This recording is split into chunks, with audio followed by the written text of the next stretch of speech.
Holly. Thank you for joining me for a little bit of form and technique. Today we're going to work on our warrior stance. This can be a tricky stance, but we do lots of different poses in warrior. So I'm just going to break it down for you, the feet specifically. So we're going to start with your left foot forward, left foot in front, right leg is behind. Now here is the deal. Your legs are nice and wide. I want your foot, it's like your front heel is drawing an imaginary line to the arch of the back foot. That's how you know that your feet are in the right position on the mat. Or of course on the carpet, if you are on the carpet. So wherever you're at. So look down at your feet. You can even do it. Draw that line. How's that line looking? Do you need to adjust? Okay, front thigh is going to point straight ahead. Warrior one.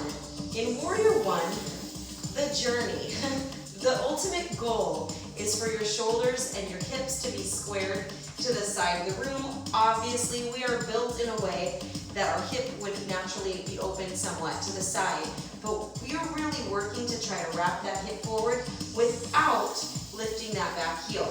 All right, so that heel is down. You have your imaginary line and your back foot is at 45-degree angle. That's your Warrior one.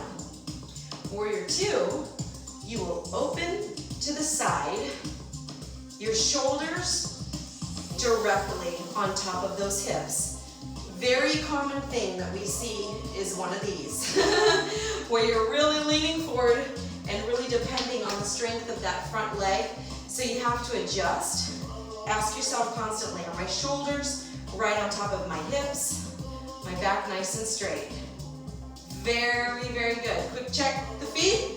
45-degree angle on that back foot. Nice straight back leg. Bent leg in the front. That's your warrior stance. Thank you for joining.